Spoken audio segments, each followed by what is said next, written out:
शुरू करें क्या मुन्ना जी? कार्यक्रम नहीं गीत। सकारात्मक सोच को आओ सारे भारत में फैलाए, सकारात्मक ऊर्जा का आओ सब में संचार कराए। ऐसा ना हो कि हम अपनी जिम्मेदारी भूल न जाए। Recording in progress. इंतजार करें हम किसी का, आओ एक मशाल जलाए, सकारात्मकता के उदय का चलिए हम उद्घोष कराए। आरजेएस जय हिंद के नारों से अपना देश जगाए, आरजेएस वंदे मातरम से सारी सरकार जगाए। जय हिंद जय भारत। जैसा कि आप जानते हैं कि 4 फरवरी विश्व कैंसर दिवस मनाया जाता है और विश्व कैंसर दिवस जागरूकता को लेकर हम लोग आजादी की अमृत गाथा में पॉजिटिव मीडिया पॉजिटिव इंडिया का कैंपेन चलाते हैं, जिसमें एक विषय लेते हैं और स्वतंत्रता सेनानियों महापुरुषों को श्रद्धांजलि देते हैं।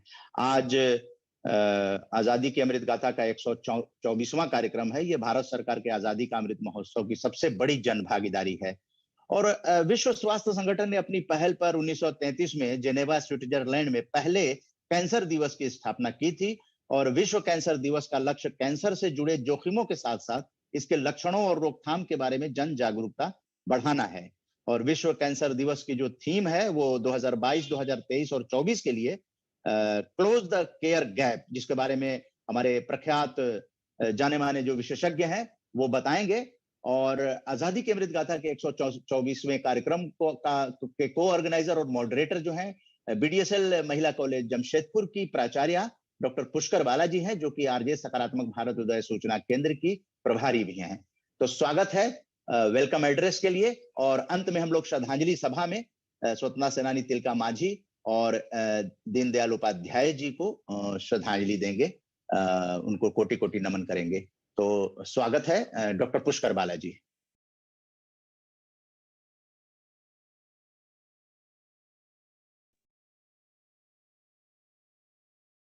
अनम्यूट कीजिए, माइक को अनम्यूट कीजिए जी। जय हिंद जय हिंद जय हिंद। आवाज आ रही है ना? जय हिंद जय हिंद। मैं आरजेएस परिवार की ओर से आजादी की अमृत गाथा के 124वें अंक में इस वेबिनार में जुड़े सभी अतिथियों का, सभी ऑनलाइन जुड़े वक्ताओं का मैं स्वागत करती हूँ, अभिनंदन करती हूँ। आज इस वेबिनार का विषय है, हम लोग विश्व कैंसर दिवस के अवसर पर इस वेबिनार का आयोजन किए हैं और आरजेएस परिवार की ओर से मैं पुनः सभी का स्वागत करती हूँ, अभिनंदन करती हूँ। जैसा कि आज हम लोग इस वेबिनार में जुड़े हैं और हमारा विषय है विश्व कैंसर दिवस।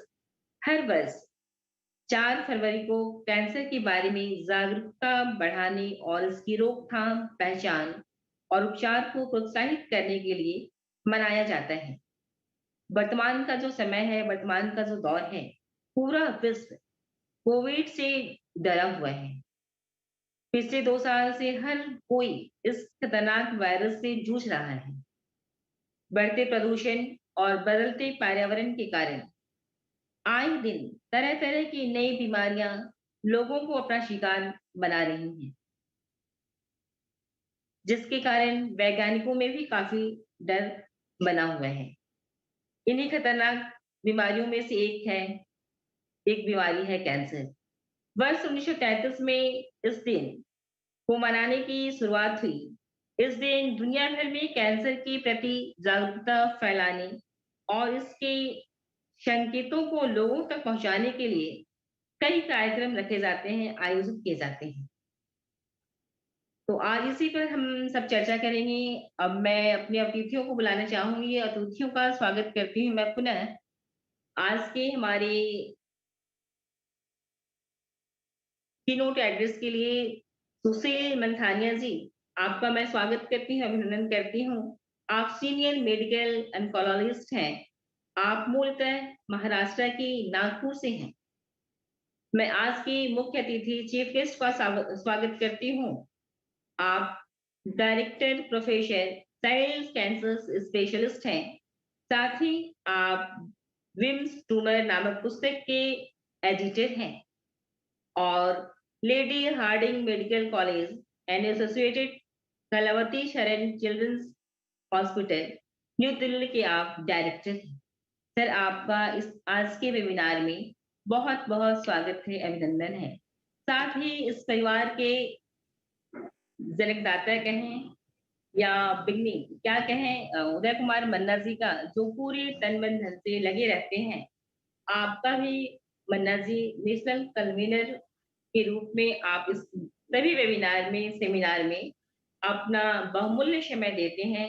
इसके लिए आपका तहे दिल से मैं वंदन करती हूँ, अभिनंदन करती हूँ। और हम सब जानते हैं कि ये बीमारी किसी को भी होती है और विशेष तौर पर हम तो आज इस विशेषज्ञों के साथ जुड़े हुए हैं, ये बताएंगे कि किस तरह से है बीमारी किस स्टेज तक लोगों को ले जाती है और कैसे इसकी शुरुआत होती है, कैसे इस बीमारी से लोग जूझ चुके हैं। कई उदाहरण हमारे पास भी हैं जो विशेष तौर पर महिलाओं में देखा जाता है कि ये ब्रेस्ट कैंसर से ग्रसित होती हैं और कहीं अपनी स्वभाव के कारण, कभी अपने लचीलेपन के कारण ये इसको पुनः एक्सप्रेस नहीं कर पाती हैं, बोल नहीं पाती हैं और यह भयावह भयावह रूप लेता चला जाता है। तो मैं बहुत ज्यादा तो नहीं कुछ बोलूंगी सर, आप सर लोगों से, डॉक्टर साहब हमारे बीच उपस्थित हैं, इन लोगों से मैं जानना चाहूंगी। तो मैं प्रथम आमंत्रित करती हूँ डॉक्टर योगेश सरीन जी। जी, स्वागत है सर। डॉक्टर योगेश कुमार सरीन जी आरजेएस फैमिली से जुड़े हुए हैं और बहुत ही पॉजिटिव पर्सन ऑफ इंडिया हैं और बहुत ही बिजीएस्ट पर्सन है। लेकिन आरजेएस के सकारात्मक भारत उदय आंदोलन को आपका पूरा समर्थन मिलता है, इसके लिए हम सभी आरजेएस फैमिली के लोग आभारी हैं। हम लोगों ने आज सुबह बजट रिएक्शन पर 11 से 12:30 बजे किया था, तो सरकार तक वो सारी बातों को पहुंचा रहे हैं और हेल्थ बजट के ऊपर चर्चा हुई, संपूर्ण स्वास्थ्य सुरक्षा को लेकर उस पर चर्चा हुई और स्वास्थ्य को लेकर अगला जो विश्व स्वास्थ्य दिवस होता है अप्रैल में, तो उस दिन की भी घोषणा हो गई कि हम लोग स्वास्थ्य को लेकर एक विशेष जो है कार्यक्रम आयोजित करेंगे। डॉक्टर योगेश कुमार सरीन जी का हार्दिक स्वागत करते हुए मैं आमंत्रित करना चाहूंगा। डॉक्टर योगेश कुमार सरीन जी। उदय जी, आपके बारे में जितना कहा जाए उतना कम है। मैं आपको जब से जानता हूँ, आपसे प्रेरणा लेता हूँ और कोशिश करता हूँ कि जो मैं अस्पताल में कर रहा हूँ वो मैं कम्युनिटी में भी जाके कर सकूँ और इस देश को हम जहाँ तक ले जाना चाहते हैं वहाँ इसको ले जाएं। तो 4 फरवरी को हम लोग वर्ल्ड कैंसर डे मनाते हैं। मैं तो बच्चों के कैंसर का स्पेशलिस्ट हूँ, पीडियाट्रिक सर्जन हूँ। पीडियाट्रिक कैंसर डे एक्चुअली हम लोग वर्ल्ड पीडियाट्रिक कैंसर डे 15 फरवरी को मनाते हैं, जो आते 11-10 दिनों में रहेगा। बट बच्चे 0 से 18 साल तक के बच्चे, जन्म से 18 साल तक के बच्चे 40% आबादी है हमारे कंट्री में और उनमें होने वाले कैंसर्स के बारे में भी थोड़ा ज्ञान होना चाहिए। आई वुड हैव लव्ड के जो हमारे कीनोट एड्रेसी हैं वो पहले मुझसे बोलते, बट मेरे को एक फ्लाइट पकड़ना है तो मैं आपसे रिक्वेस्ट किया था कि मुझे जो 5, 10, 15, 20 मिनट बोलना है वो मुझे पहले मौका दे दीजिए। तो उसके लिए मैं आपका शुक्रिया करता हूँ। तो मैं अपनी स्क्रीन शेयर करना चाहता हूँ। ये तो 5-7 मिनट में मैं अपना टॉक खत्म कर दूंगा, बट चाहूँगा कि जो आमंत्रित गेस्ट डेलीगेट्स हैं वो अगर उनके कोई सवाल हों तो वो जरूर रखें, जिनका मैं अपनी काबिलियत के हिसाब से जवाब दे पाऊंगा। तो मैं अपनी स्क्रीन शेयर कर रहा हूँ।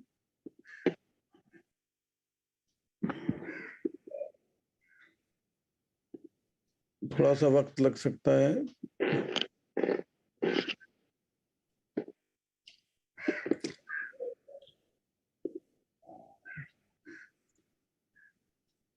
उदय जी जरा मुझे 2 मिनट दीजिएगा, आप जरा पकड़िएगा माइक अपना, मैं जरा सा इसको ऑन कर लूँ, ये नया मेरा लैपटॉप है। अच्छा अच्छा, ठीक है सर। हाँ।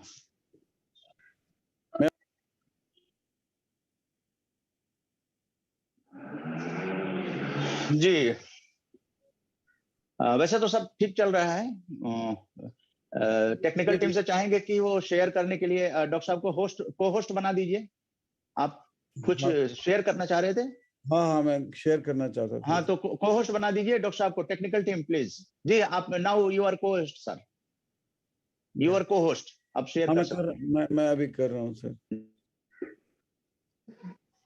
हम लोगों का यही उद्देश्य है। जी अब आप 1 मिनट संभालिएगा, मैं जी जी जी बिल्कुल बिल्कुल। और जैसा कि आप जानते हैं कि हम लोगों का पॉजिटिव इंडिया मूवमेंट जो है वो लोगों को जागरूक करने के लिए, और यूट्यूब पर हम लोग इसको अपलोड करते हैं जिससे कि ये विचार जो है लोगों तक पहुंचे, और खबर के माध्यम से भी लोगों तक पहुंचाने की कोशिश होती है। और कैंसर जैसा आप जानते हैं कि हम लोगों के यहाँ व्रत और त्योहार होते हैं, तो विशेषज्ञ बताते हैं कि अगर आप भूखे रहेंगे, डाइटिंग करेंगे, तो कैंसर के सेल्स जो हैं वो मर जाते हैं, ऐसा कुछ मुझे बताया गया। लेकिन हम लोग इसके बारे में ऑथेंटिक जानकारी के लिए विशेषज्ञों से बातचीत करेंगे। 4 फरवरी वर्ल्ड कैंसर डे होता है, और आप जानते हैं कि तंबाकू जो है वो इसके लिए खतरनाक होता है। तंबाकू जो लोग खाते हैं तो मुंह का कैंसर होने की बहुत बड़ी संभावना होती है। तो तंबाकू कहीं भी स्वास्थ्य के लिए अच्छा नहीं है। और डॉक्टर सुशील मानधानिया जी भी जुड़ चुके हैं।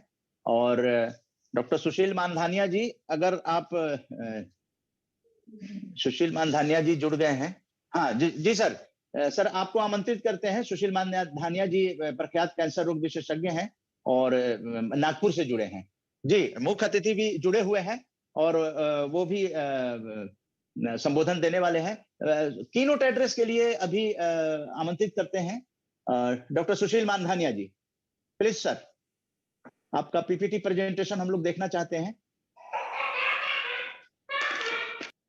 सुशील मानधानिया जी, आवाज आ रही है? अनम्यूट करके आ जाइए।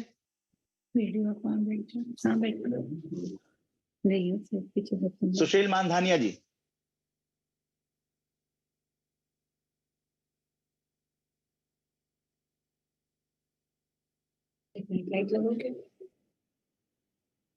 आवाज क्यों नहीं आ रहा? आवाज आ रही है? आ रही है, आवाज आ रही है मानधानिया जी। आप वीडियो ऑन कर लीजिए, आपकी फोटो भी आ रही है स्क्रीन पे। आवाज आ रही थी अभी। जी हाँ सर, जी आवाज आ रही है बिल्कुल। जय हिंद। जय हिंद। जय सर। जय हिंद। और जी मुख्य अतिथि भी जुड़े हुए हैं, डॉक्टर योगेश कुमार सरीन जी। तो सुशील मानधानिया जी से हम लोग अभी सुन लेते हैं, फिर मुख्य अतिथि को आमंत्रित करेंगे। सर ज्वाइन कराने सकते पीपीटी के लिए? हाँ, तो आपको सुशील मानधानिया जी को को होस्ट बना दीजिए टेक्निकल टीम।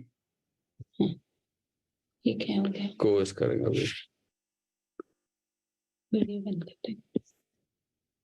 हाँ को होस्ट हो गए हैं सर। सुशील मानधानिया जी को होस्ट हो चुके हैं।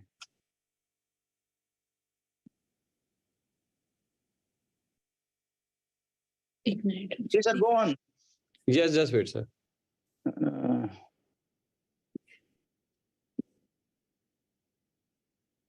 योगेश कुमार सरीन जी भी को होस्ट हैं और सुशील मानधानिया जी भी। नो प्रॉब्लम, आप लोग शेयर कर सकते हैं। तो सुशील मानधानिया जी को आमंत्रित करते हैं।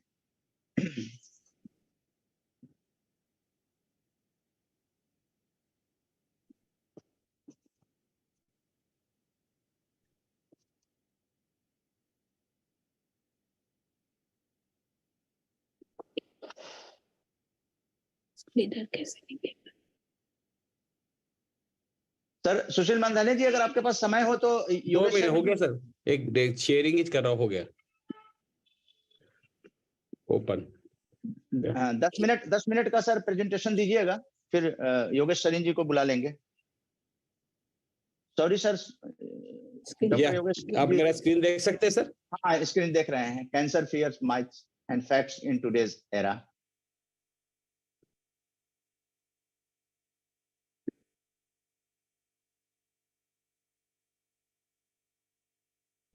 फुल स्क्रीन है ना?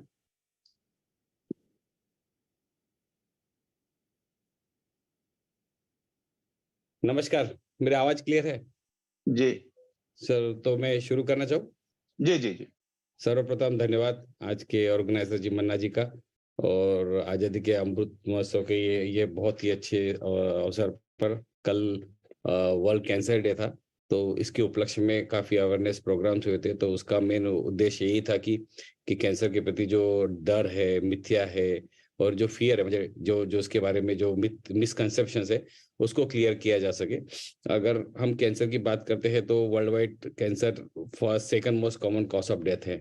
ये वर्ल्ड का यूएस का डेटा है जैसे हम देख रहे हैं। तो एग्जैक्टली सेम हमारा अगले 20 साल में India will have the same data जिस तरह से हम देख रहे हैं इसमें।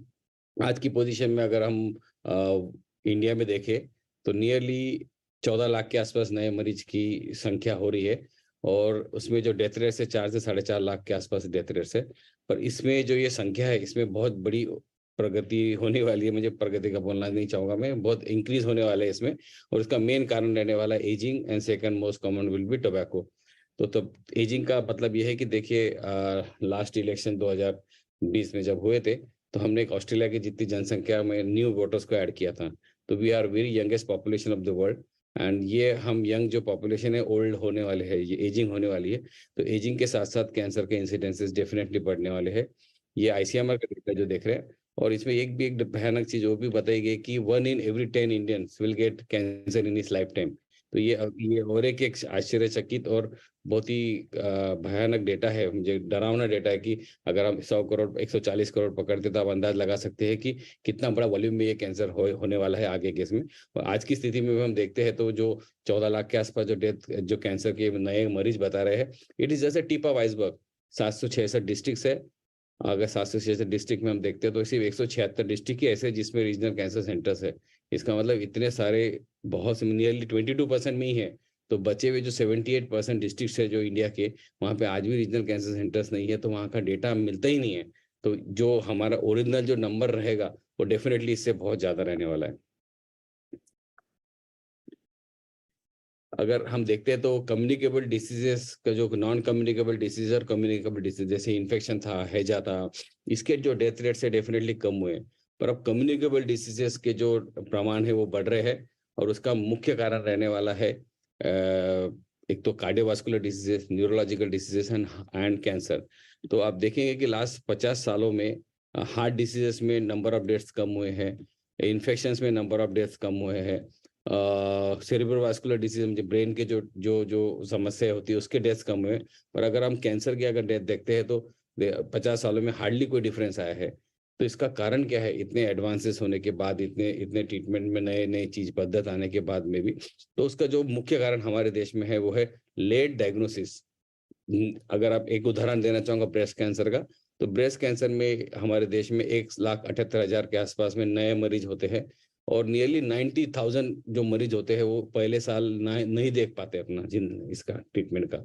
इसका मतलब नियरली मोर देन हाफ जो जो जो डायग्नोसिस होता है, मोर देन हाफ तो 1 साल के अंदर ही डेथ हो जाते हैं। इसका मुख्य कारण है कि 50% से ऊपर जो मरीज है वो लेस देन 50 ईयर्स है, young age, late presentation, aggressive behaviour, इनमें जो बिहेवियर रहता है बहुत एग्रेसिव होता है इसमें, और lack of treatment and delay in treatment, ये सब मेजर कारण है जिसके कारण हमारे जो डायग्नोसिस में डिले होता है, इसके साथ साथ ट्रीटमेंट में भी डिले हो जाता है इसमें। अब जनरली जो आम जनता है उसके बारे में उनको जरूर जानकारी रहेंगे कि कैंसर क्या है, क्यों होता है।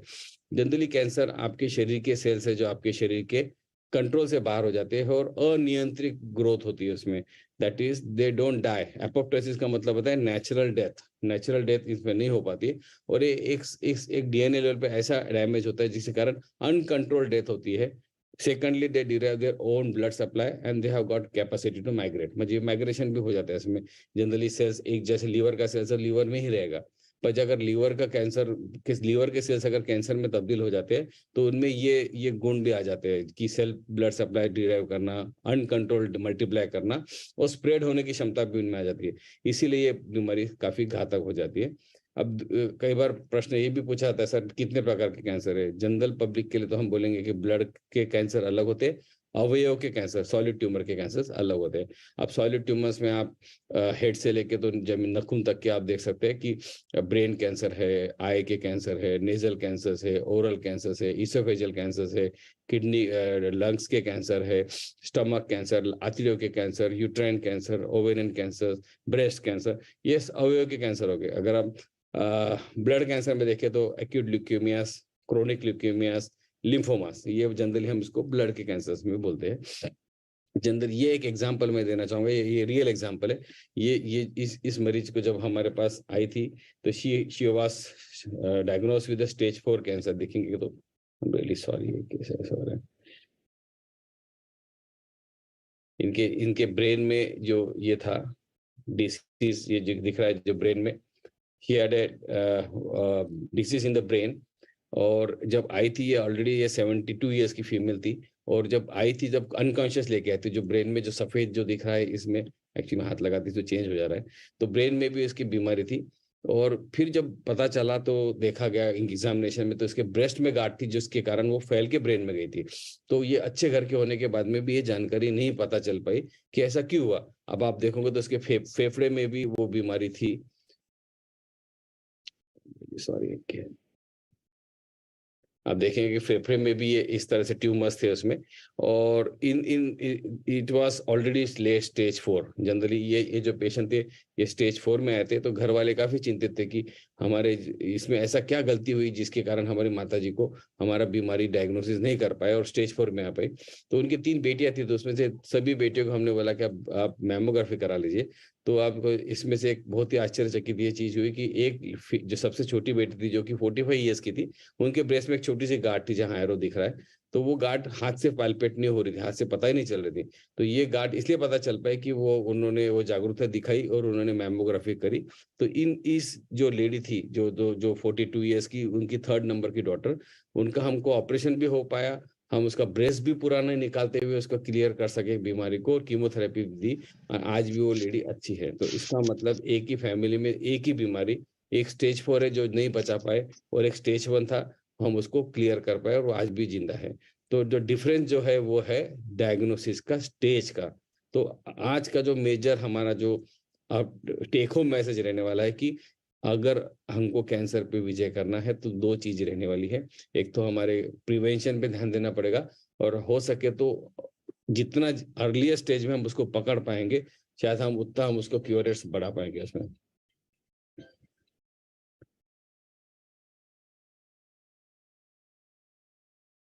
जनरली जो कई बार पूछा था कि कैंसर के कारण क्या है, तो जनरली मेन जो कारण है, एक लाइफस्टाइल है, दूसरा है एनवायरनमेंट, और तीसरा है फैमिली हिस्ट्री। अब लाइफस्टाइल में अगर देखा जाता है तो smoking is the most dangerous thing जो लाइफस्टाइल में देखी जाती है। सॉरी, स्मोकिंग सबसे मेन है जो लाइफस्टाइल में जनरली आप आगे किसी में देखेंगे। सेकंड इज डाइट, अगर हाई फैटी डाइट है, lack of exercise, exposure to the sunlight जो कि वेस्टर्न कंट्रीज में ज्यादा देखा जाता है, जिसमें कि मेलानोमास को देखने मिलते हैं, और ओबेसिटी। तो अगर हम लाइफस्टाइल की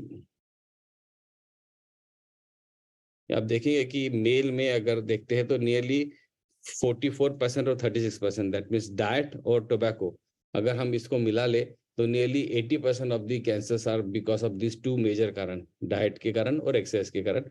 अगर हम फीमेल में भी देखते हैं तो डाइट और टोबैको मिला ले तो नियरली 75% के आसपास कैंसर। दैट मीन्स हमारा अगर डाइट संतुलित हो, हमारा ओबेसिटी पे हम कंट्रोल रखे, फैट के इंटेक कम रखे, ग्रीन वेजिटेबल ज्यादा ले, पानी की मात्रा अच्छी ले, और जो डाइट का जो पैटर्न है वो बेटर तरीके से करे, तंबाकू का कोई भी प्रकार का किसी भी तरह से सेवन रोके, तो हम नियरली 50 to 80% कैंसर का रोकथाम कर पाएंगे इसमें।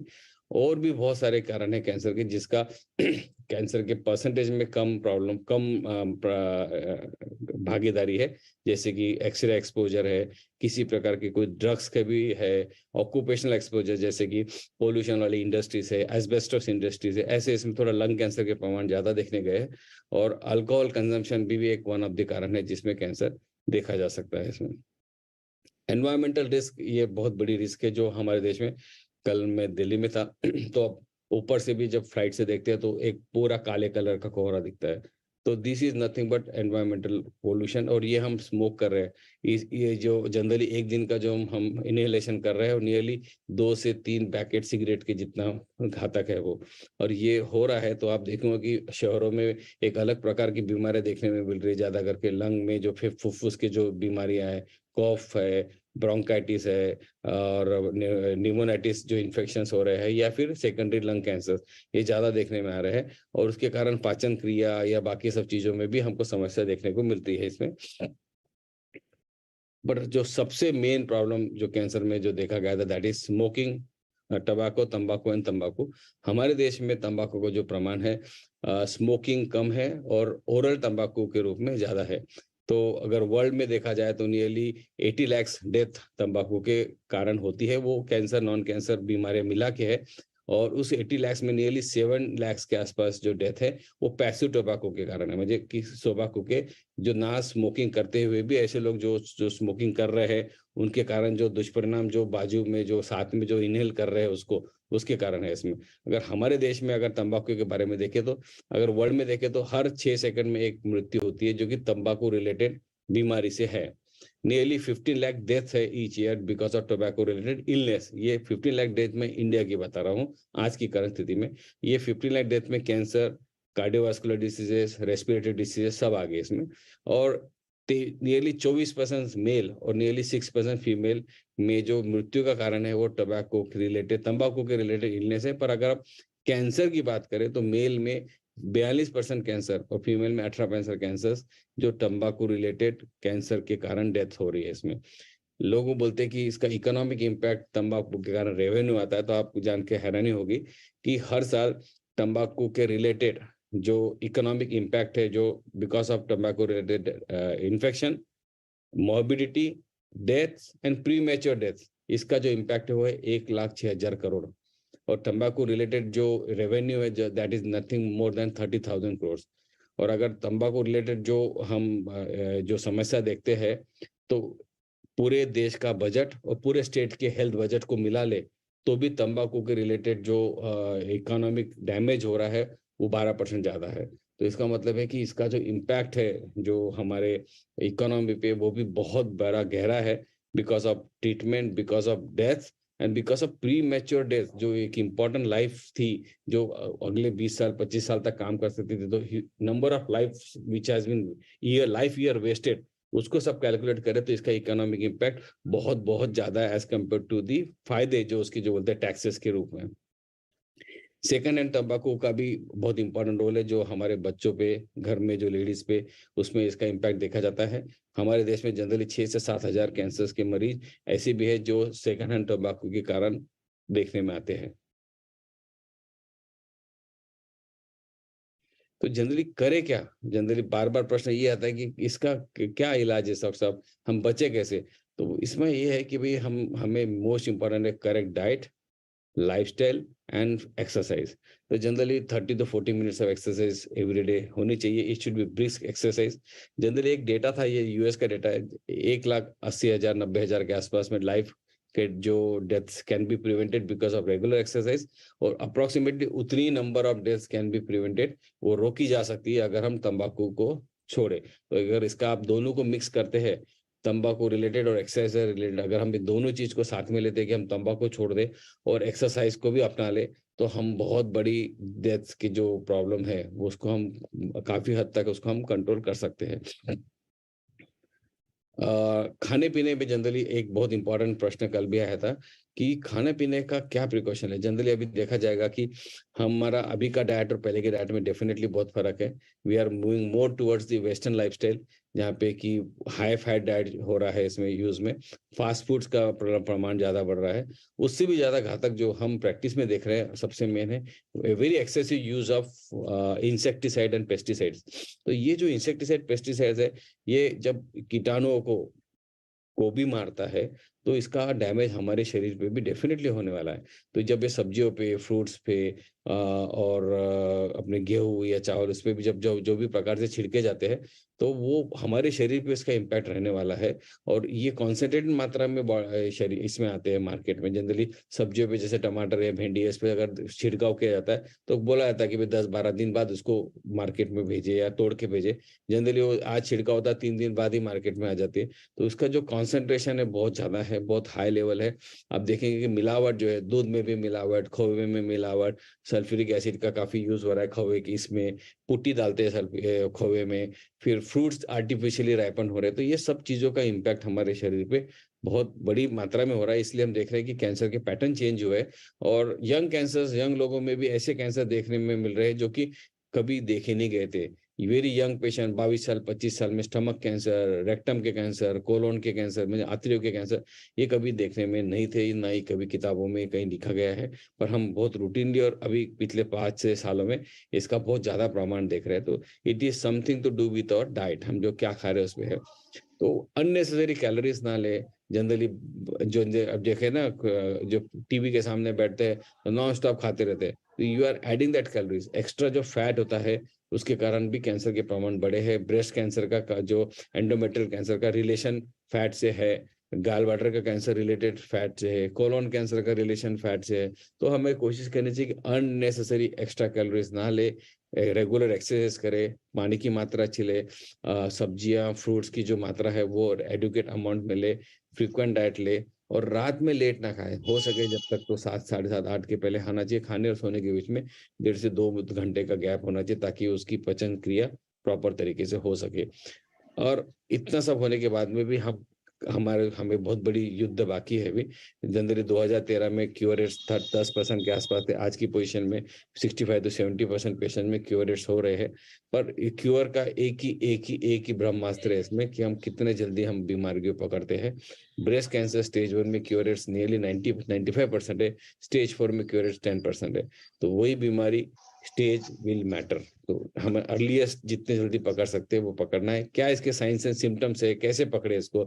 अगर मुंह में, गले में गांठ है, आवाज में फर्क है, निगलते वक्त दर्द हो रहा है, खांसी है, खांसी में बलगम आ रहा है, छाती में पानी जमा हो रहा है, ब्रेस्ट में किसी प्रकार की गांठ है, निप्पल में से खून निकल रहा है, बगल में कोई गांठ है, एक्जिला जिसको बोलते हैं, कांख में जो गांठें होती है, या फिर संडास काली होना, खून की मात्रा कम होना, अनएक्सपेक्टेड वेट लॉस, जैसे कि शुगर नहीं है, कुछ नहीं है, डाइट नहीं करे, फिर भी पेशेंट किसी का वजन कम हो रहा है, बार बार बुखार आना, प्लेटलेट्स की कमी होना, हीमोग्लोबिन का कम होना, पीरियड्स बंद, मतलब मेंसेस बंद होने के बाद में कुछ 1 साल 2 साल बाद फिर से स्पॉटिंग्स होना, ये संभावना कैंसर की रह सकती है। ये सिम्टम्स कैंसर के रह सकते हैं। ऐसे कुछ भी सिम्टम अगर आपको मिलते हैं तो हमारी सलाह रहेगी कि आप तुरंत अपने जो निकटतम डॉक्टर को दिखाएं, ताकि प्रॉपर इन्वेस्टिगेशन हो सके। इसके प्रिवेंशन के 2 प्रकार है, कैसे रोक सके। एक तो है प्राइमरी प्रिवेंशन का मतलब जिसके कारण वो हो सकता है उसी को बंद करे। तंबाकू, अल्कोहल, इन्फेक्शन, जैसे कि HIV के इन्फेक्शन में एक मैलिग्नेंसीज देखती है, ह्यूमन पेपिलोमा वायरस का इन्फेक्शन है जिसमें कि हमको प्रिवेंशन मैलिग्नेंसी जो सर्वाइकल कैंसर देखने मिलता है। तो इनको रोकना जरूरी है। या तो इसका रोकथाम नहीं, इसको शुरू ही ना करे। जैसे अल्कोहल को रोक सके, तंबाकू ना ले, अल्कोहल ना ले, रेडिएशन से दूर रहे। और ह्यूमन पेपिलोमा वायरस का है, उससे कैसे बचे वो मैं आगे बताता हूँ। सेकेंडरी प्रिवेंशन होता है कि अर्ली स्क्रीनिंग, ये ज्यादा प्रैक्टिकल है हमारे लिए, कि सेकेंडरी स्क्रीनिंग इसका जो सबसे इफेक्टिव जो हम देखा गया वो ब्रेस्ट कैंसर में देखा गया है, जिसमें कि मैमोग्राफी करनी चाहिए अर्लीस्ट में हमारे देश में 50 ईयर्स में जनरली मैलिग्नेंसी देखी जाती है, तो 10 साल पहले मुझे 40 साल की अवस्था में एक बार मैमोग्राफी हो जानी चाहिए और उसके बाद हर 3 साल में रिपीट करें। पर जिसके घर में फैमिली हिस्ट्री बहुत स्ट्रांग है, वहाँ पे मैमोग्राफी अर्लियर इंट्रोड्यूस करनी पड़ती है। जो गाइडलाइंस कहती है कि जिस घर में अगर मैलिग्नेंसी हुई है, जो एज में, उसके 10 साल पहले स्क्रीनिंग में चालू हो जानी चाहिए। सर्वाइकल कैंसर के लिए हमारे पास जो स्क्रीनिंग मेथड है वो है पैप स्मीयर, जिससे कि हम सर्विक्स के कैंसर के जो प्री कैंसरस कंडीशन पे हम उसको पकड़ सकते हैं। ओरल एग्जामिनेशन जनरली देखा जाता है कि हमारे देश में खर्रे का, पान का, तंबाकू का, गुटखे का बहुत ज्यादा प्रमाण है। मुझे अगर 100 मरीज ओरल कैंसर के तो 95% जो है उसमें ये इसका इंटेक तो है ही है इसमें। तो अगर हम रेगुलर ओरल मुंह की जांच करें, जीभ पे छाला आ रहा है, बग या बकल मुंह के मुझे अंदर के गाल के अंदर के भाग में कोई छाला है, फुंसी है, गले में गांठ आ रही है, आवाज में फर्क है, इसको हल्के में ना ले, तुरंत इसको डॉक्टर को दिखाना चाहिए, क्योंकि ये कैंसर की संभावना हो सकती है। तो दैट इज ओरल एग्जामिनेशन। ये डेंटल भी कर सकता है, आपके ENT डॉक्टर भी कर सकते हैं। तो ये ओरल एग्जामिनेशन का है। Stool for occult blood, generally जिसको हीमोग्लोबिन कम हो रहा है, टट्टी काली हो रही है, उन्होंने स्टूल का जांच करा लेनी चाहिए, क्योंकि अगर स्टूल में खून निकल रहा है, जो कि ऑकल ब्लड बोलते हैं जिसको, तो इसमें संभावना हो सकती है कि गैस्ट्रिक कैंसर या डिओडनल मैलिग्नेंसी, या पेरिएम्पुलरी कार्सिनोमा की संभावना, क्योंकि वहां से जब खून नीचे उतरता है तो एसिड में मिक्स होने के बाद में उसका कालापन आता है। तो मलिना जिसको बोलते हैं, जैसे टट्टी काली होना, ये अपर GI ट्रैक्ट में ब्लीडिंग में होती है। और लोअर GI ट्रैक्ट की जब खून निकलता है, जैसे कोलॉन में, बड़ी आंत से, तो जनरली रेड खून रहता है। तो इसकी संभावना कई बार इसको कंफ्यूजन किया जाता है पाइल्स के कारण। तो इसके कारण पेशेंट अपने कुछ तो भी अल्टरनेट ट्रीटमेंट लेते हैं, पर कई बार लेट हो जाता है। तो जनरली अगर संडास में जो खून निकलता है या खून हो रहा है, निकल रहा है, हीमोग्लोबिन कम हो रहा है, तो आपने गैस्ट्रोएंटरोलॉजिस्ट को दिखा देना चाहिए। प्रोस्टेट की मैलिग्नेंसी जनरली 50 साल के ऊपर के काफी मरीजों में देखी जाती है, मेल्स में। और इसका बहुत ही सिंपल इन्वेस्टिगेशन है, वो दैट इज जस्ट PSA का, ब्लड में PSA का टेस्ट करना, जो कि हार्डली 500-600 रुपए की टेस्ट होती है। अगर PSA 5 से ऊपर है तो संभावना कैंसर की रह सकती है। ऐसे वक्त में हमारा अगला टेस्ट होगा, जो कि ये तो एक बेसिक प्रिवेंशन के जो टेस्ट हो रहे हैं, अगर इसमें कुछ भी खराबी निकलती है तो हम अगला जानकारी के लिए अगले टेस्टिंग कर सकते हैं इसमें। मैं एक पॉइंट बोलना चाहूंगा वैक्सीनेशन का, क्योंकि बहुत बड़ी मात्रा में हमने देखा कि कोविड के वैक्सीन ने हमारे देश में बहुत बड़ा फायदा दिया था, जिससे कि हम बहुत सारे डेथ को रोक सके। तो क्या है, कैंसर में भी ऐसा कुछ हो सकता है? हाँ, डेफिनेटली। अभी इसके लिए जो शोध चल रहा है, और इसमें हमें एक जगह पे हमको सक्सेस मिली हुआ है सर्वाइकल कैंसर में, जिसको ह्यूमन पैपिलोमा वायरस वैक्सीन बोलते हैं। ये ह्यूमन पैपिलोमा वायरस के इन्फेक्शन को रोकथाम करता है, क्योंकि ये इन्फेक्शन अगर अनचेक्ड, बिना कंट्रोल के रहता है, तो ऐसे वक्त में सर्विक्स का कैंसर होने की संभावना होती है। तो जनरली इसकी जो अवस्था होती है 13 से 15 साल की लड़कियों में, इसको वैक्सीन के 3 डोसेज तो देने चाहिए। और अगर हम वो सही उम्र में ये डोसेज लगते हैं, तो नियरली मोर देन 95% चांसेस है कि उनमें सर्वाइकल कैंसर को हम होने से रोक सकते हैं इसमें। पर इसके बाद में देखा गया कि कैंसर के बहुत सारे मिथ्याएं भी है लोगों में, कि पहली सबसे मेन मिथ्या है कि कैंसर छुआछूत की बीमारी है। मेरे तो जनरली पेशेंट को दूर रखा जाता है, बच्चों से दूर रखा जाता है, उनके कपड़े अलग कर दिए जाते हैं, खाना अलग से दिया जाता है। तो हम उनको बताते हैं कि कैंसर छुआछूत की बीमारी नहीं है। अगर ऐसा होता तो आपके डॉक्टर को भी ये होने की संभावना होती है, और कोई डॉक्टर कभी ऐसी तरह से ट्रीट नहीं करता जैसे इन्फेक्शन है। तो हेरिडिटी डिसीज, वो बोलते हैं कि जनरली एक को हुआ तो सभी को होगा, या मेरे घर में कैंसर नहीं है तो किसी को नहीं होगा। जनरली जो हेरिडिटी कैंसर है, वो उसका जो परसेंटेज है लेस देन 10% है। और कैंसर जनरली अगर कैंसर होता है तो जो मृत्यु निश्चित है, तो ये भी बहुत बड़ी मिथ्या है। अगर आप देखेंगे कि ब्लड कैंसर बच्चों में जो आज से 60-70 साल पहले 20% क्योर था, वेस्टर्न कंट्रीज में आज 98% क्योर है। हमारे देश में हमारे आधे ट्रीटमेंट लेके, कम ट्रीटमेंट लेके, ट्रीटमेंट बीच में छोड़ देते हैं और लेट ट्रीटमेंट लेते हैं, ऐसे वक्त होने पे भी हमारा जो क्योर रेट है अभी 70-75% के आसपास आ गया है। लिम्फोमास के ट्रीटमेंट में जो क्योर है स्टेज 4 में भी 70-80% हो गया है। जर्म सेल ट्यूमर जैसे युवराज सिंह बहुत अच्छा उदाहरण है, जो कितना एडवांस कैंसर था, आज भी वो अच्छे है, खेल रहे हैं और वर्किंग है, नॉर्मल है। तो जनरली ये जो मिथ्या है कि कैंसर का मतलब डेथ है, ये अभी खत्म हो चुकी है। कैंसर के बहुत अच्छे ट्रीटमेंट्स आ गए, target therapy, immunotherapy, newer advances, surgery के इतने अच्छे एडवांस है, जिसके कारण हम बहुत अच्छी तरीके से नियंत्रण कर पा रहे हैं अभी। काइंडली सम अप डॉक्टर साहब। हाँ, तो लास्ट में हम देखा जाएगा कि आज की स्थिति में हमको ये देखना पड़ेगा कि हाँ, कैंसर का जो अभी जो हमारे लिए जो जरूरी है, जो जनरल पब्लिक के लिए, वो खुद के लिए एक बार ध्यान रखे, शरीर के सिम्टम्स का ध्यान रखे कि भाई क्या सिम्टम्स आ रहे हैं शरीर में, और अगर किसी भी प्रकार के ऐसे सिम्टम्स होते हैं तो उसको तुरंत अपने डॉक्टर को दिखाना चाहिए, ताकि हम उसका करेक्ट जांच करके अर्ली स्टेज में उसको पकड़ सके, क्योंकि अल्टीमेट जो थीम है कैंसर की वो यही है कि early diagnosis is cure. Thank you. Doctor Pushkar Balaji, कार्यक्रम को आगे बढ़ाइए। और डॉक्टर साहब को बहुत बहुत धन्यवाद आरजीएस फैमिली की ओर से, बहुत अच्छा प्रेजेंटेशन है। से ये यूट्यूब का लिंक आपको भेज देंगे, बहुत अच्छा है ये, अवेयरनेस के लिए बहुत अच्छा। डॉक्टर पुष्कर बालाजी जी धन्यवाद थैंक यू सर। सर, धन्यवाद सर। आपने बहुत बारीकी से बताया कि किस तरह से कैंसर की शुरुआती दौर और हम पकड़ते हैं और इसके ट्रीटमेंट के लिए क्या करना होता है, कैसे लोग अवेयरनेस चाहते हैं। सर बहुत बहुत आपका धन्यवाद, आभार। आपने बिल्कुल सही बताया कि लेट डायग्नोसिस लेट ट्रीटमेंट इसका सबसे बड़ा कारण बनता है। मूल रूप से देखा जाता है कुछ लोग समझ नहीं पाते हैं, इतनी अवेयरनेस नहीं होती है और लोग इस बीमारी से ग्रसित हो जाते हैं। लास्ट स्टेप तक पहुंचने पर उन्हें पता चलता है कि हमें ये डिजीज है और इसकी ट्रीटमेंट के लिए आगे बढ़ते हैं, तब तक ये बिल्कुल शरीर में फैल चुका होता है। सर बहुत बहुत धन्यवाद, आपने बहुत बारीकी से इसकी जानकारी दी है और बहुत बहुत सर आभार, धन्यवाद। अब मैं अगली वक्ता के रूप में आज की जो अपनी मुख्य अतिथि हैं उन्हें आमंत्रित करती हूँ, डॉक्टर यूएस कुमार सरीन जी। सर आपका इस आप मेरी वेबिनार स्क्रीन देख पा रही हैं? बहुत जी, स्वागत है, आप मेरी अभिनंदन। स्क्रीन देख पा रही हैं? जी स्क्रीन देख रहे हैं जी। तो ये साउथ अफ्रीका की एक स्लाइड है, लेकिन हमारे हिंदुस्तान में अगर देखें तो ये संख्या कैंसर की बहुत बहुत ज्यादा है। लेकिन प्रॉब्लम जो साउथ अफ्रीका और इंडिया की मोरलेस सिमिलर हैं। हमारे डॉक्टर साहब ने बहुत अच्छे से पहले ही समझाया है कि एक तरफ हम जो ब्लड के कैंसर होते हैं उनको लिक्विड कैंसर, और जो दूसरे कैंसर होते हैं जैसे। अच्छा डॉक्टर साहब, आपका स्क्रीन शेयर नहीं हो रहा है, ये अच्छा, आपकी मैंने तो इसलिए डीपी दिखाई दे। पूछा था, एक सेकंड। पहले था, पहले शेयर हुआ था वो, साउथ अफ्रीका का वो पहले शेयर हुआ था। अभी हो इससे रहा है? पहले अभी हो रहा नहीं, है? अभी नहीं हो रहा है, ना ना। Right, I will do it. अब हो रहा है जी। हाँ, an average of 800 and 1000 children are nearly अभी आ रहा है ना? diagnosed with cancer. अभी आ जी रहा है सर, ना? South Africa. हाँ sir, yes sir, yes sir, yes sir. तो ये देख पा रहे हैं तो मैं ऐसे ही चला देता हूँ। जी बिल्कुल बिल्कुल देख पा रहे हैं।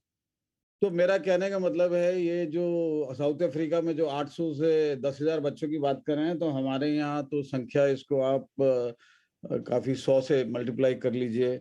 विम्स ट्यूमर जब मैंने लिखा तो उस समय हमने पता करने की कोशिश करी थी कि कितने विम्स ट्यूमर, ये गुर्दे का एक पर्टिकुलर कैंसर होता है, कितने होते हैं। तो वही 1500 के करीब बच्चे हिंदुस्तान में पैदा होते हैं जिनको विम्स ट्यूमर हो जाता है अगले 2-3 साल की उम्र पे। और अगर साउथ अफ्रीका में आधे से ज्यादा बच्चे नहीं डायग्नोज होते हैं, तो इंडिया में भी इससे बेटर नहीं है। रादर कुछ एरियाज में तो मैं कहूंगा कि सिर्फ 10% बच्चे ही प्रॉबेबली जिनका डायग्नोज होता है और डॉक्टर्स के पास पहुंचते हैं। जो इम्पोर्टेंट बात है वो ये है कि अर्ली डिटेक्शन बहुत जरूरी है। अगर आपने अर्ली डिटेक्शन नहीं करी तो आप मेजर स्टेज 4 में आएंगे, बड़ी स्टेज में आएंगे जिसमें इलाज पॉसिबल नहीं होगा। तो जितनी जल्दी, और वार्निंग साइंस जो आते हैं वो कौन जानेगा? वार्निंग साइन डॉक्टर शरीर नहीं देखने जाएंगे। अगर यूपी के किसी गांव में वार्निंग साइन तो आपको पेरेंट्स को सिखाने होंगे या वहाँ के आशा वर्कर्स को सिखाने होंगे, तभी वो देख पाएंगे और अपना इलाज खोज पाएंगे। कैंसर क्या है ये तो डॉक्टर साहब ने अच्छे से समझा दिया। मतलब मैं अगर मोटे तौर पे कहूँ तो हर बॉडी का सेल मर रहा है और उसको रिप्लेस कर रहा है एक नया सेल। लेकिन अगर मानो वो सेल जो रिप्लेस कर रहा है वो नॉर्मल सेल नहीं है, एबनॉर्मल सेल है और बहुत बड़ी गति में बढ़ रहा है, तो ऑब्वियसली उससे कैंसर हो जाएगा। और हमारे बॉडी में तो ट्रिलियंस ऑफ सेल्स होते हैं। तो अब red flags of childhood cancer, इसी पे मैं ज्यादा जोर दूंगा, क्योंकि ले पर्सन जो सुन रहे होंगे उनके लिए इम्पोर्टेंट यही है कि वो कितनी जल्दी पिकअप कर लें कि कैंसर है और कितनी जल्दी उसको रेफर कर दें। छोटे बच्चे तो शायद पैसिव स्मोकर्स हो सकते हैं, स्मोकिंग नहीं करेंगे या कुछ और ड्रग्स का, हालांकि अब तो 10 साल के 12 साल के बच्चे भी और पैसिव स्मोकिंग भी है, लेकिन उन सब चीज़ों को छोड़ के मैं सिर्फ वो रेड फ्लैग्स कि जब बच्चे को कैंसर है और कैसे पिकअप कर लिया जाए और जल्दी भेजे, उसके ऊपर ज़्यादा बात करूँगा। ये स्लाइड मैंने आपको पहले भी दिखाई है और मैं दोबारा आपको दिखा रहा हूँ। ये एक निमोनिक या एक ऐसा बनाया याद करने के लिए कि अगर ये 6 इंग्लिश के लेटर्स हम याद कर लें, SILUAN, तो इससे हमें आगे याद हो जाएगा कि S से क्या, I से क्या, और अकॉर्डिंगली हम देख सकेंगे। सो S से सीक है, तो सीक मतलब कि आप अगर आपके बच्चे को तकलीफ है, आपका बच्चा काफी देर से बीमार चल रहा है, तो आप उसको नकारिए नहीं, इधर उधर ओझा बाबा के पास मत लेके जाइए।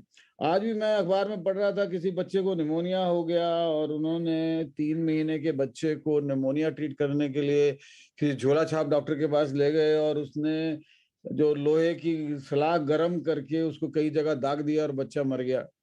तो इंडिया में बहुत अलग अलग चलता है, अलग अलग, मतलब दिल्ली मुंबई में आपको न्यूयॉर्क जैसा ट्रीटमेंट भी मिल सकता है, लेकिन दिल्ली से यही 200 किलोमीटर दूर चले जाएं तो जो आज मैंने भी वाक्य आपको सुनाया वो भी हो रहा हो सकता है। So we have to bring medicine and medical facilities to the rural. सरकार आजकल कह रही है कि बहुत सालों से कह रही है, लेकिन अब ये पर्टिकुलर सरकार जो भी सेंटर में है ये तो कह रही है कि डॉक्टर्स को जाके गांव में काम करना ही है। और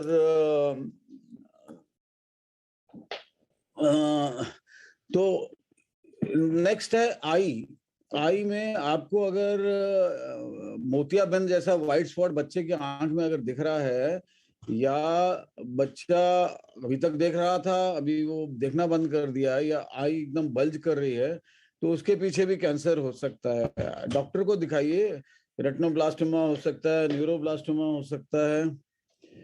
तो रेटिनोब्लास्टोमा के वार्निंग साइंस वही है कि आप कैमरा फ्लैश जब डालेंगे तो ये वाइट आई रिफ्लेक्स जो होता है वो नहीं दिखेगा। तो आप मोटा मोटा ये कह लीजिए कि अगर आंख की जहाँ पुतली होती है वहां सफेद दिखाई दे तो डॉक्टर को ढूंढिए।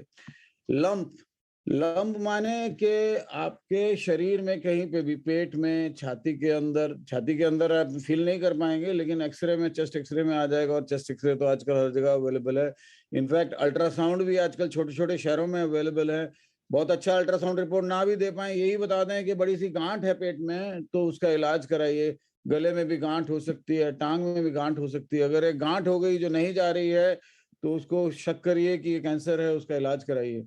ये यू से अनएक्सप्लेन्ड है, मतलब अनएक्सप्लेन्ड फीवर हो अगर 2 हफ्ते, अगर खांसी जुकाम कुछ नहीं है लेकिन बुखार जा ही नहीं रहा है, वेट एकदम कम हो गया, 3 महीनों में 15 किलो वजन कम हो गया बच्चे का, या एकदम से बच्चा पहले ठीक ठाक था अभी पीला रहने लगा, या बच्चे के जहाँ चोट लगती है वहां पर बहुत बड़े बड़े चटाक पड़ जाते हैं, नीलापन पड़ जाता है, तो या बच्चा बहुत बीमार और ये आपको समझ नहीं पा रहे हैं कि क्यों हो रहा है, इट इज ऑल अनएक्सप्लेन्ड। तो ऐसे में आप जरूर डॉक्टर के पास जाइएगा।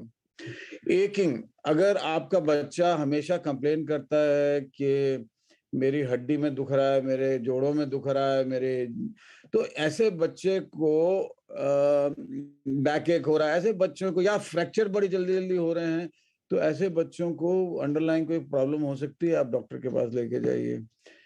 Neurological, N stands for neurological. Neurological में मतलब अगर बच्चा पहले ठीक ठाक था, टट्टी पेशाब पे कंट्रोल भी आ गया था, सडनली वो सब चला गया है, बच्चा जो ठीक ठाक चल रहा था अब चल नहीं पा रहा है, उसकी स्पीच स्लर हो गई है और बहुत सिरदर्द मान रहा है, ऐसे में भी ब्रेन ट्यूमर हो सकता है, आप लेके जाइएगा डॉक्टर के पास।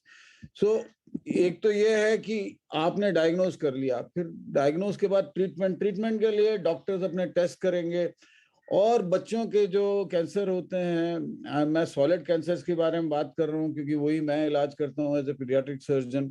उसमें ऑपरेशन की भी जरूरत हो सकती है, कैंसर के टीके भी लग सकते हैं या बिजलियां भी लग सकती हैं। तो वो तो हो गया, और हम डिपेंडिंग ऑन कि कौन सा ट्यूमर, कौन सा कैंसर है, बहुत सारे बच्चों को बचा पाते हैं। जैसे विम्स ट्यूमर की आपने बात कही, विम्स ट्यूमर में आप स्टेज 1 के 95% बच्चों को पूरी लाइफ दे सकते हैं, और अगर स्टेज 4 में बच्चा आएगा तो प्रोबेबली आप सिर्फ 40% को बचा पाएंगे। तो इसका मायने है कि आपको बच्चे को जल्दी लेके जाना है ताकि स्टेज 1 में ही पकड़ा जाए और उसका इलाज हो और वो आप ही की तरह 60-70 साल जिए। लेकिन जब इनको कैंसर के टीके लगते हैं, कैंसर के लिए बिजलियां लगती हैं, तो ऑब्वियसली उनके अपने साइड इफेक्ट्स भी होते हैं। कई बार कैंसर के टीके देने से और 10-15 साल में कोई दूसरा कैंसर आ जाता है। तो इस तरह की चीजें हैं कि अगर चाइल्डहुड कैंसर कोई सर्वाइवर बच जाता है, इसका मतलब ये नहीं कि अब इलाज नहीं कराना है, आपको बार बार डॉक्टर के पास जाना है ताकि कोई और प्रॉब्लम हो तो आपको तुरंत पकड़ा जाए। तो ये मिथ्स के बारे में डॉक्टर साहब ने भी पहले बात करी, मैं भी वही बात दोबारा रिपीट करता हूँ कि छुआछूत की बीमारी नहीं है। तो ऐसा नहीं कि आपके घर में 4 बच्चे हैं तो एक बच्चे को कैंसर हो गया और दूसरे बच्चों से मिलने नहीं देना है, या ये जो सर्वाइवर होते हैं या कैंसर जिनको होता है वो जेनेटिकली इंफीरियर होते हैं या बच्चे नहीं पैदा कर सकते, ऐसी बात नहीं है। हम लोग ऐसी कोशिश करते हैं कि उनके अंडकोश या जो होते हैं उनको रेडिएशन वगैरह नहीं दी जाए या उनका प्रिजर्व कर लिया जाए। आजकल तो बाहर प्रिजर्व भी कर लेते हैं ताकि वो बाद में बच्चे पैदा कर सकें। फिर ऐसा नहीं है कि सर्वाइवर 10-20 साल ही जिएंगे। बहुत सारी ऐसी बीमारियां हैं जैसे विम्स ट्यूमर, पेशेंट 70 साल की उम्र तक भी जी सकता है, जैसे कि आम हम लोग। तो बाकी ये है कि फॉलो बहुत जरूरी है। ऐसा नहीं कि आप अगर सर्वाइव हो गए तो कुछ नहीं, और कॉम्प्लिकेशंस आ सकती हैं।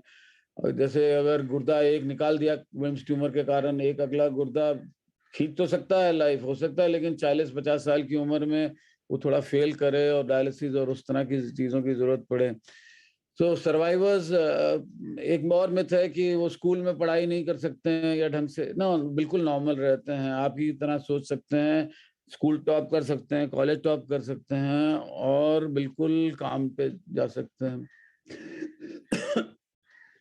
तो एक और चीज है कि जब बच्चों को कैंसर होता है तो उनसे वो बात छिपाई जाती है। अब 2-3 साल के बच्चे को तो शायद नहीं समझ लगेगा, लेकिन अगर ये बात आप 14-15 साल के बच्चे को छुपाने की कोशिश करेंगे तो आजकल तो हर किसी के पास मोबाइल ये है, वो गलत नॉलेज इधर उधर से लेगा। तो इससे अच्छा है कि जब आपको डॉक्टर साहब ये सब समझा रहे हों तो आप बच्चे को भी साथ बैठाइए और उसको भी समझने दीजिए कि उसको क्या बीमारी है और उसका क्या इलाज होने वाला है। और इसका कोई स्टिग्मा नहीं है कि कैंसर हो गया तो बहुत सारे कंट्रीज में बहुत सारी बीमारियों के कैंसर के जो पेशेंट हैं वो बिल्कुल अच्छा कर रहे हैं और सब कुछ ठीक हो सकता है। तो आपको जल्दी जाना है डॉक्टर के पास। आजकल बहुत सारी स्कीम्स हैं प्रधानमंत्री की, चीफ मिनिस्टर की, जिसमें से आपको पैसा मिल सकता है। बहुत सारे सरकारी अस्पतालों में इलाज बिल्कुल फ्री है। बहुत सारे नॉन गवर्नमेंटल एजेंसीज जो हैं, एनजीओ, जैसे हमारे यहाँ पे कैन किड्स है, ये लोग प्रोवाइड करते हैं। अगर आपके पास दवाई का साधन नहीं है, अगर आप दिल्ली आए हैं बिहार से उठ के और आपके पास रहने का साधन नहीं है, तो इवन वहाँ पे आपको प्रोवाइड करते हैं आश्रय रहने के लिए। तो इलाज कराइए और बच्चे सब ठीक हो जाएंगे। जैसे कि डॉक्टर साहब ने पहले ही कहा कि जेनेटिक और मतलब फैमिलियल कैंसर जैसे सिर्फ 10% के आसपास होते हैं, उसमें कुछ कैंसर्स में हम बाकी बच्चे अगर आपके फैमिली में हैं उनको भी चेक करना चाहेंगे।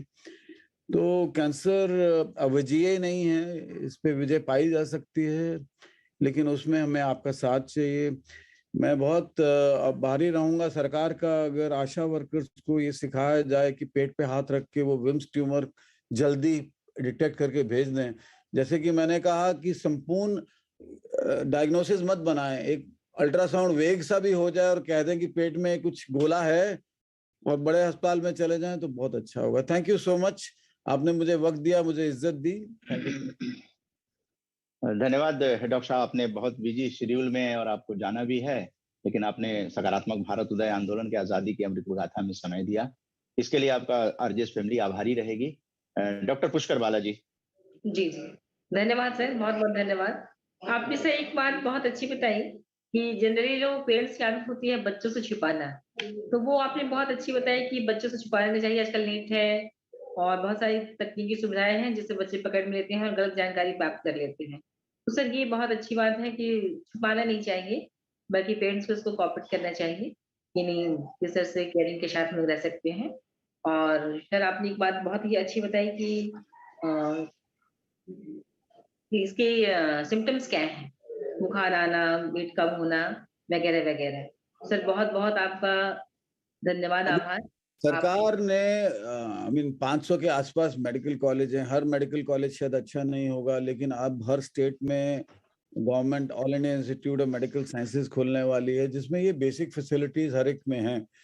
तो अब वो टाइम निकल गया। आयुष्मान भारत और बहुत सारी अच्छी अच्छी स्कीम है। मेजॉरिटी ऑफ द पेशेंट्स अगर जो नहीं भी अफोर्ड कर पाते हैं वो भी इलाज करवा पाएंगे। तो इसलिए इसको टैबू मान के घर पे ही बच्चे को बैठाए रहना ये गलत बात है। आपको जैसे ही शक पड़े उसी वक्त आप अस्पताल जाइए और आपका इलाज होगा, पक्का होगा। और मैं बड़े फक्र के साथ कह सकता हूँ कि दिल्ली में अभी के टाइम में विम्स ट्यूमर में मेरे रिजल्ट अमेरिका के रिजल्ट से बेहतर ही होंगे, कम नहीं होंगे। और ये ऐसा अब नहीं था कि मेरे शुरू से रिजल्ट ऐसे थे। 2008 में मैंने अपना पूरा डाटा निकाल के देखा हम कहाँ मार खा रहे हैं, और ये देखा कि हम कैंसर के जो मरीज है वो पूरा इलाज नहीं करा रहे हैं। तो हमने एक अलग क्यूबिकल बनाया जिसमें सब मरीज एक साथ रखे गए। जिसका इलाज हो चुका है वो भी उस वार्ड में है, जिसका इलाज शुरू होने वाला है वो भी उस वार्ड में है। तो मैं अगर पेरेंट को बताऊं तो शायद इतना नहीं समझ पाएंगे, लेकिन एक और मरीज जिसका रिश्तेदार बैठा बताएगा कि मेरे बच्चे का इलाज ऑलमोस्ट पूरा हो गया, 6 महीने कैंसर के टीके लग गए, बच्चा बिल्कुल ठीक हो गया। वो चीज बहुत ज्यादा इम्प्रेस करेगी वो नए पेशेंट के पेरेंट्स को, और वो पूरा इलाज कराएगा। तो वो सब कुछ कुछ चेंजेस करी अस्पताल में। तो 2008 से जब मेरे रिजल्ट विम्स ट्यूमर में मुश्किल से 25% होते थे, आज 100% के आसपास हैं। तो ये बहुत जरूरी है कि आप सब जो आप कर सकें करें, ताकि हर बच्चे को बचाया जा सके। जी, जी सर। बहुत-बहुत धन्यवाद सर। सर आजकल तो सरकार की भी कई योजनाएँ हैं जिसका बेनिफिट लिया जा सकता है, बच्चों के लिए, बड़ों के लिए, जैसे आयुष्मान कार्ड है। अच्छा डॉक्टर पुष्कर बालाजी, हम लोग अभी चर्चा कर रहे थे कि हमारे जो व्रत और त्योहार हैं, क्या अर्ली स्टेज में जो कैंसर के सेल्स हैं अगर उपवास रखते हैं, व्रत रखते हैं, तो उसका भी कुछ असर पड़ता है क्या? वो कैंसर सेल्स मर जाते हैं, ऐसा एक डॉक्टर साहब से पूछ लिया जाए। जी, बिल्कुल, बिल्कुल। बिल्कुल, हाँ, हमने भी सुना है सर कि उपवास के जो लोग अधिक उपवास करते हैं तो उससे कैंसर का सेल मरता है। क्या ये सर सच है? प्रश्न नहीं है, बल्कि मन में सिर्फ एक जानने की जिज्ञासा है।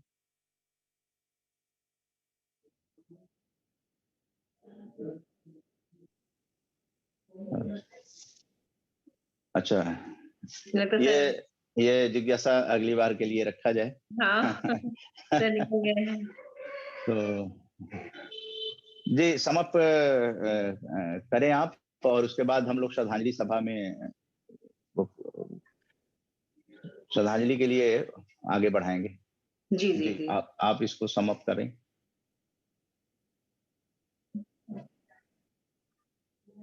ठीक है, आज के हमारे गेस्ट निकल चुके हैं क्या मन्ना जी? जी जी। अच्छा दोनों? हम्म। मंदानिया जी भी? हम्म। चलिए उन लोगों को बहुत-बहुत आभार, धन्यवाद, उन्होंने अपना कीमती समय दिया और आज का ये वेबिनार हम लोगों का सफल रहा। बट क्वेश्चन कुछ मन में जानने की जिज्ञासा थी, तो वो फिर अगले टाइम में पूरा होगा। जैसे एज फैक्टर के बारे में था और डॉक्टर साहब ने कहा कि तंबाकू वगैरह से बचना चाहिए। तो देखा जाता है कि छोटे बच्चों में जो होता है वो तो तंबाकू नहीं लेते हैं, बल्कि एक बहुत नियरेस्ट बच्चे को हमने देखा है जो बिल्कुल साउंड था मन्ना जी। बहुत अच्छा साउंड हेल्थ था, बेतिया का रहने वाला वो लड़का क्लास 5वीं का छात्र था और बाहर से बिल्कुल नहीं फ़ील होता था कि उसे इस तरह की डिज़ीज़ है। बिल्कुल खाना, खेलना सब कुछ ठीक था। लेकिन थोड़ी उसको जाड़े में भी ठंडे के मौसम में फीवर आने लगी। हर 15 दिन पे, हर 1 महीने पे, तो उसकी ट्रीटमेंट सब चालू हुआ और टेस्ट हुआ तो उसमें पता चला कि उसे ब्लड कैंसर है। तो इस तरह की बातें कुछ जानना था, लेकिन चलिए हमारे डॉक्टर साहब लोग निकल चुके हैं। उन्हें धन्यवाद, आभार के साथ हम लोग अपनी कार्यक्रम को आगे बढ़ाएँ। आपको भी जी। बहुत-बहुत धन्यवाद। जी धन्यवाद डॉक्टर पुष्कर बालाजी। और श्रद्धांजलि सभा में आज के दिन हम लोग स्वतंत्रता सेनानी तिलका माझी जी को श्रद्धांजलि देंगे और इसके साथ साथ दीनदयाल उपाध्याय जी। तो तिलका माझी जी के बारे में मीता सहाय जी की जो वीडियो यूट्यूब पर अपलोड हुई थी, जी, और जी। मीता सहाय जी देंगी, और दीनदयाल उपाध्याय जी के बारे में मैं उनको, इनकी स्मृति को नमन करूंगा। तो तिलका माझी जी के बारे में टेक्निकल टीम से अनुरोध है कि वो वीडियो शेयर करें।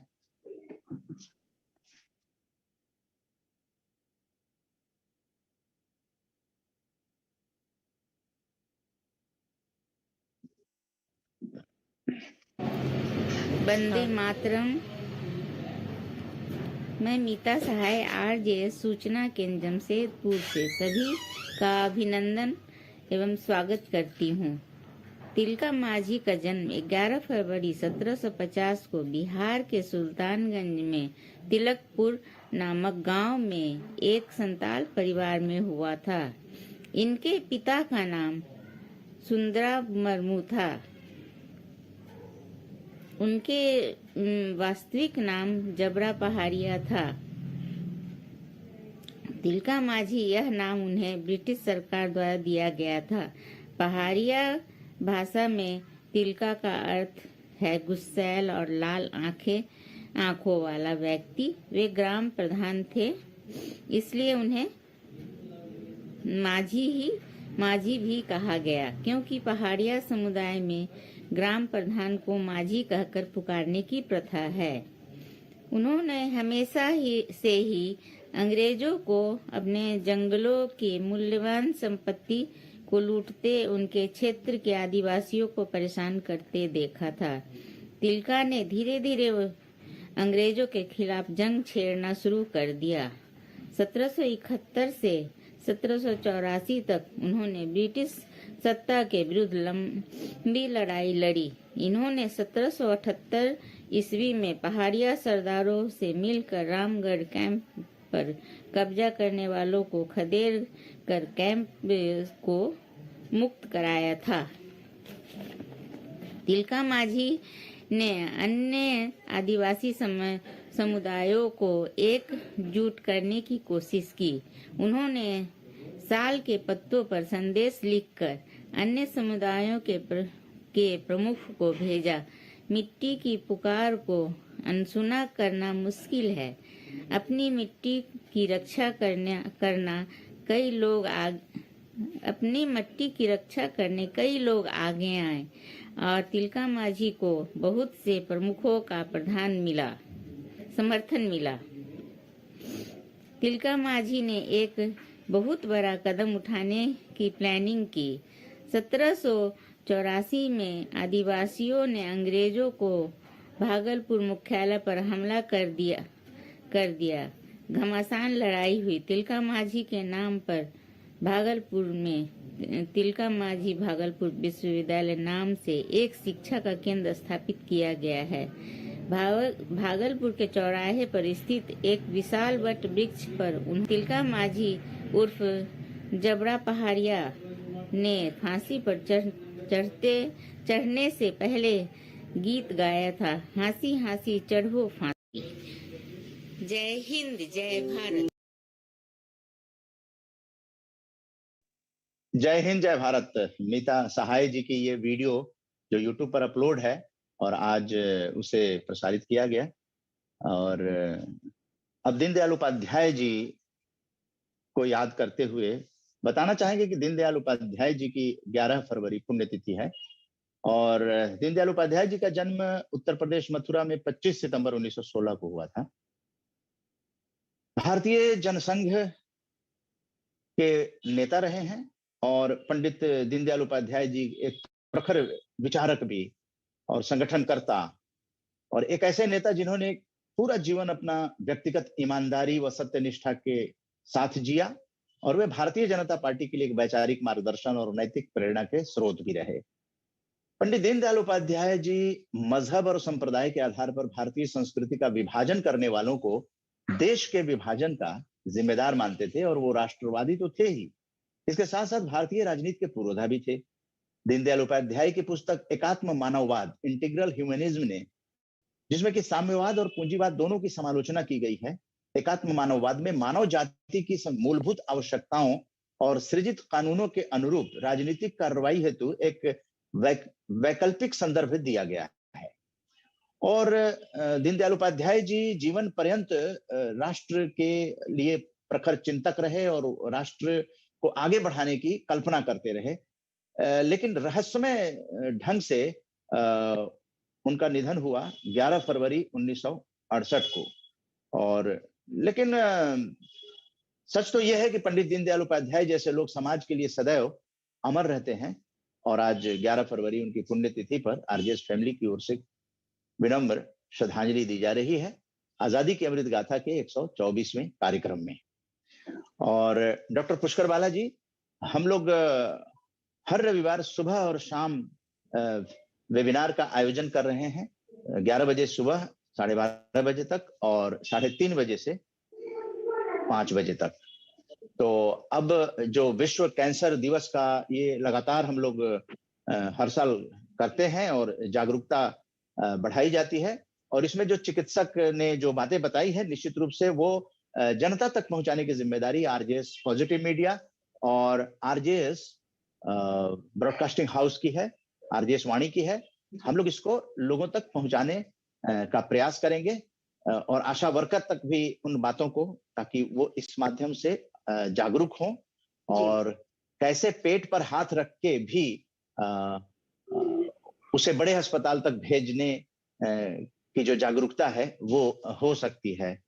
तो बहुत सारे कैंसर के जो सिम्टम्स हैं उसके बारे में हम जो प्रख्यात चिकित्सक आए उन लोगों को भी बहुत बहुत आभार, और संचालन करने के लिए आपको डॉक्टर पुष्कर बाला जी आपका धन्यवाद, और जो लोग जुड़े प्रतिभागी उनका भी धन्यवाद।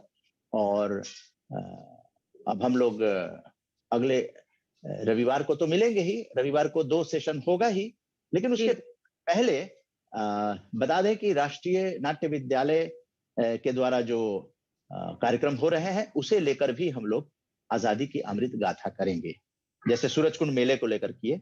और आने वाले दिनों में 25 फरवरी से विश्व पुस्तक मेला दिल्ली में प्रगति मैदान में लगाया जाएगा, तो उसको भी स्वैच्छिक समर्थन रहेगा। इसी के साथ डॉक्टर पुष्कर बाला जी आपका बहुत बहुत धन्यवाद, और सभी लोगों का धन्यवाद। जय हिंद, जय भारत। धन्यवाद मल्ल जी।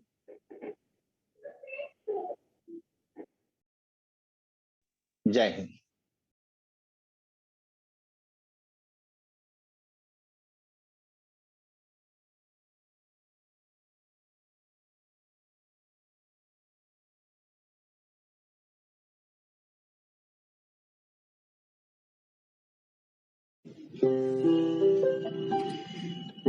सकारात्मक सोच को आओ सारे भारत में फैलाए, सकारात्मक ऊर्जा का आओ सब में संचार कराए। ऐसा ना हो कि हम अपनी जिम्मेदारी भूल न जाए, क्यों इंतजार करें हम किसी का, आओ एक मशाल जलाए। सकारात्मकता के उदय का चलिए हम उद्घोष कराए। आरजेएस जय हिंद के नारों से अपना देश जगाए, आरजेएस वंदे मातरम से सारी सरकार जगाए।